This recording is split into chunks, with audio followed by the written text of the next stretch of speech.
you want to go to grammar school? I suppose it was an aspiration, but I was a bit dull. But you had to pass to go to the secondary school in those days, so I did pass the 11th class, but not at the higher level. Education wasn't what it is today. It was practically ignored because I was a bit dull. I was a slow learner. So I feel that my education started when I left school. To educate myself, you would read and do other things to sort of learn. But I didn't learn much at school, I'm afraid. What did I learn there? Domestic science. I learned how to iron a shirt in the correct way, which I still do, because I can't help it. How to cook a dinner, use the oven, obviously, and baking cakes and apple pie. What about sewing or anything? Oh yes, sewing. Sewing, yes, pinafore. Pinafore and a nightie.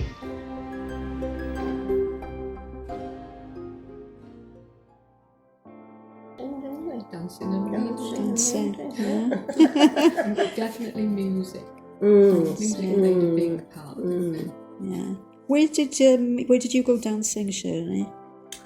The Majestic it was then, do you know? Yes, the Stick, as the boys used to call it. That has come up an awful lot. The Majestic. Yeah, the Majestic had, I don't know, a couple of nights in the week, but Friday night they could It was the big go night, on wasn't till it? 1 o'clock.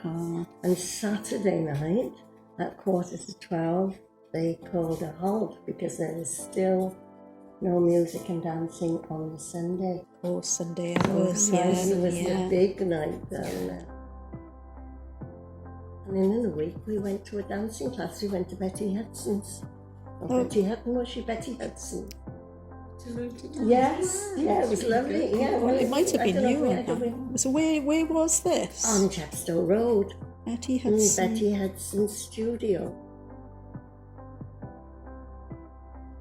What sort of dancing? Modern. Or like rock and roll or? No, well, he did. Yes, he did do that. Yeah. And the tango and things he would. But and I used to go. Well, a group of us used to go down to Cardiff to the City Hall. Right. Now we do that on a Saturday because we liked it then. Because of course there was a lot of students there. But there was no bar, no sort of bar properly. There were things like orange juice, and you had to go on the train and be dashing for the last train back to Newport. But the foreign students and all, it was very glamorous. Really. What did you used to wear? What sort of clothes or outfits? Dress. Yeah. And heels.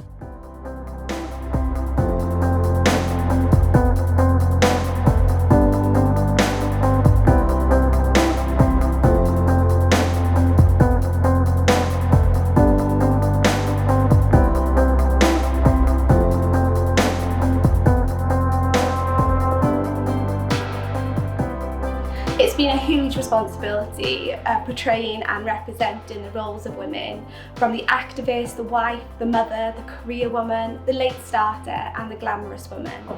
It was really important to us that the characters were authentic and real, because we were portraying the lives of real women who were kind enough to share their story with us. Never thought really beyond that. You just... I was growing up, I was going to get married and I was going to have children, and that was about it. I was very unaspirational, if that's a word. I went back to work after 3 months, back to continental ships, and so he would have the baby at night, and my mum and dad would come over and mind the baby when I was for about 4 hours or so. And then our daughter was born 21 months later, and my husband gave up work for 18 months then to mind the children, and my mum and dad helped him as well. Yeah. And was that quite progressive at the times? It wasn't. We didn't discuss it as progressive. No. It was just we needed. I earned a regular wage, and he didn't, and I earned a bit more than him. Yeah. So that and so you know, it wasn't really a discussion. No, You know, because he's just common sense. yeah. There wasn't an option really. No.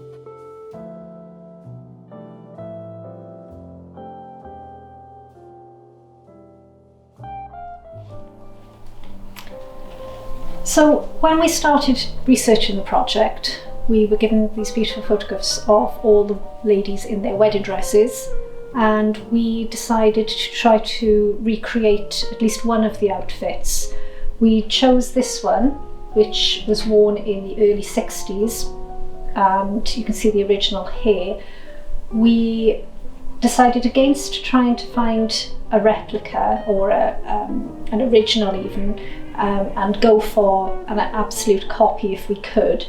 The participant told us that the dress was blue, and so we managed to find some fabric and some authentic vintage pieces to go with it. So this was taken from a vintage pattern, created from scratch, and all the accessories are all vintage. The hat was made from scratch as well.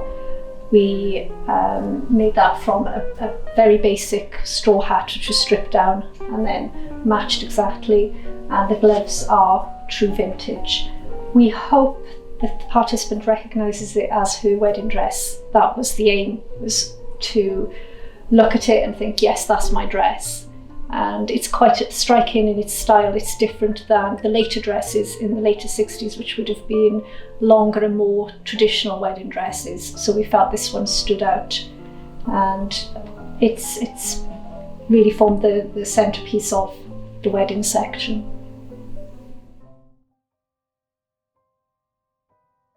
My first job was Marks and Spencer's, 15. And that's what you wanted to do, wasn't it? That's my inspiration. Why the hell, I don't know. Well, it was a good job. Max and Spencer's was a good But company. you wasn't to Yeah. who worked in Marks. Yeah. It was sort of, you work in Marks? Yes. A bit like when I went to work in Walton. You work in Yeah. Walton? Yes, Like as if it was exactly. something, and I mean, you worked really hard. Do you have a Yeah. uniform? Yeah. Yeah, what was your uniform like? When I started at 15, it was like a blue nylon uniform with a leather belt. And you had an open collar and you had your M&S badge there. And you couldn't have anything showing. You literally had to be bare like that. And if you had a jumper underneath, you had to do it like that, and then your badge would be there. It was really strict. You had to be made up. Mm-hmm. You know, they wouldn't let you on the floor without your hair done, and you had to look the part. So what year would that have been roughly? When you started? Well, I was in born in Marks and 46, so 46, 56, 61. Spencer's? 61, okay, yeah. Captain Gill, I think, felt very important Yeah. that I could actually do shorthand, so he could right. like have me as like a secretary. And I can remember going in so Okay. that he could dictate this letter to me. Yeah. And he read it out. He'd already written it out, and I'm thinking, oh, this will be good, won't it? He's going to try and trip me up here, but it was fine. You know, it worked out okay. And then we had another guy called Ken, and he was like the buyer.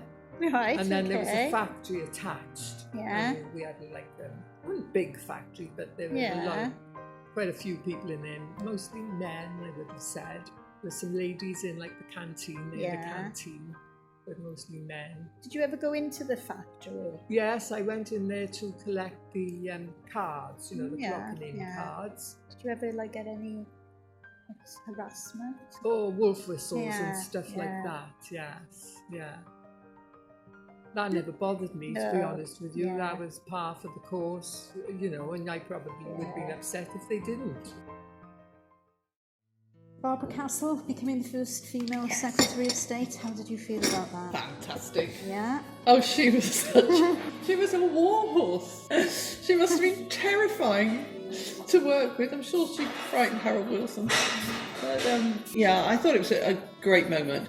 I came from a Conservative family, a small C, Tory voters, but not really, not the kind of people you have today. My dad was a Conservative councillor, and he didn't see his role as doing anything other than making sure not nasty things didn't get built in the neighbourhood. You know, it was not really overtly political. We never have political discussions. But oddly enough, you know, I was leaning to the left anyway, just naturally, because it was more equal, it was better defined, and there were tragic things happening. All the early women in politics and in society were being judged the whole time. They were being judged for the amount of hours they did or did not spend with their children or their families or their elderly parents. I mean, this judgment is beginning to go. That sort of social terrorism that was visited on young women who chose not to have families and chose to have a career. I mean, it still exists to some extent, but it's not across the board. You know, there are other women prepared to stand up and support other women. That's also a big change. As a physiotherapist, so it was like 90% women, so there were never any barriers. My mum and dad, well, my dad in particular, had always said, you're as good as any man and better than most. And I just went with that. I thought that's fine. And I'd never encountered any barriers until I became part of the TUC. Okay. And then I realised then it was like, if you want to go for a position on the executive, oh no, it's not your turn. No, that older man over there who's been, you know, maybe not capable, but it's his turn. And it's like, well, I thought it should be based on ability, you know, but no. And that was the first time I came across. It did surprise me because I assumed the TUC would be egalitarian and take everybody on merit, and I learnt very quickly that doesn't happen, because I was part of the TUC stuff very early on, and there was an element of sexual harassment, but you learnt to deal with it, and that was it. And as a parliamentarian, I'm not aware of any discrimination. We've got 51% of the Labour MPs are women, so I'm in the majority. So that's fine.